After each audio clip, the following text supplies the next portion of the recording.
War, K-pop, and butter. Okay, sounds like a weird combo, right? But believe it or not, these are three of the biggest stories happening right now. And how they all connect? Well, it's probably not what you're thinking. Let's dive in. So that's the big question, isn't it? I mean, seriously, what could possibly link a hit animated movie, a big name change in Washington, and an 800-pound dairy product? On the surface, absolutely nothing, but each one tells us something pretty unique about the world we're living in right now. So let's connect the dots. First up, the music. All right, let's kick things off with the biggest story of the bunch, a true pop culture phenomenon that basically came out of nowhere. We're talking about the animated musical K-pop Demon Hunters. And when I say phenomenon, I mean it.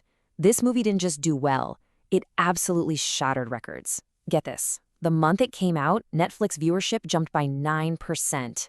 That is an all-time high for them. This wasn't just some cute kids film, it was a legitimate global event. So what's the secret sauce? The premise is just pure fun. You've got this K-pop trio, right? Superstars by day. But by night, they secretly hunt demons. How cool is that? So when their rival boy band turns out to be actual demons, they've got to save the world. It's this incredible mix of killer music, great action, and really authentic cultural details. And this whole thing wasn't just happening on screen. Oh no. The music itself was a monster hit. The soundtrack just rocketed into the Billboard Top 10, landing 4 different songs on the charts, including the #1 smash hit, Golden. So yeah, it was way more than a movie. It was a total cultural takeover. So why did so many people connect with it? I think Arden Cho, who voiced the main character, really hit the nail on the head. She said that even though the film is proudly and specifically Korean, its core message about teamwork is something that everybody, everywhere can get behind. It just goes to show you that a very specific story can have a truly universal appeal. Okay, let's do a complete 180 here. We're going to go from fictional demon hunters to the very real world of Washington, D.C., where a huge debate over a single word has been making headlines. So here's the deal. The Pentagon, which we all know as the Department of Defense, is getting a secondary name, and it's a real throwback. They're changing it back to what it was called before 1947, the Department of War. Now, the official reasoning given by President Trump for signing the order was pretty simple. He said the Department of War just has a stronger sound.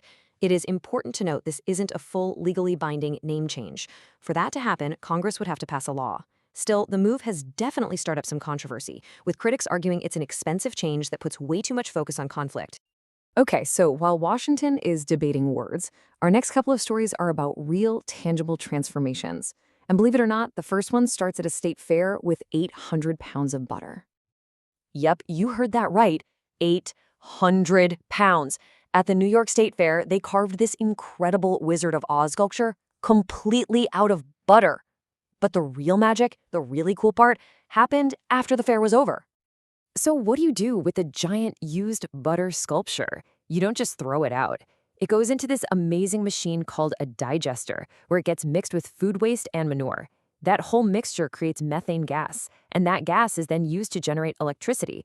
So yeah, that 800-pound butter wizard literally helped power people's homes.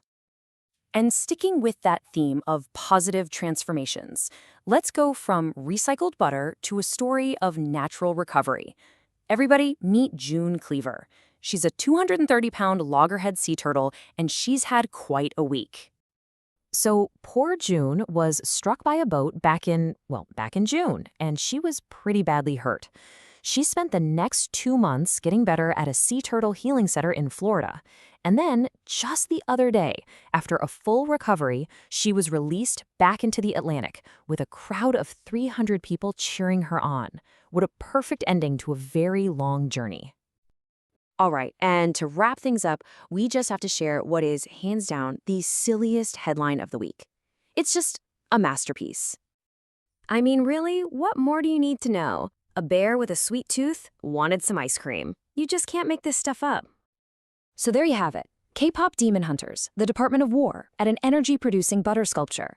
It's a snapshot of a world that is creative and conflicted and surprisingly resilient, all at the same time. So the question is, when you look back on the week, what's the story that's going to stick with you?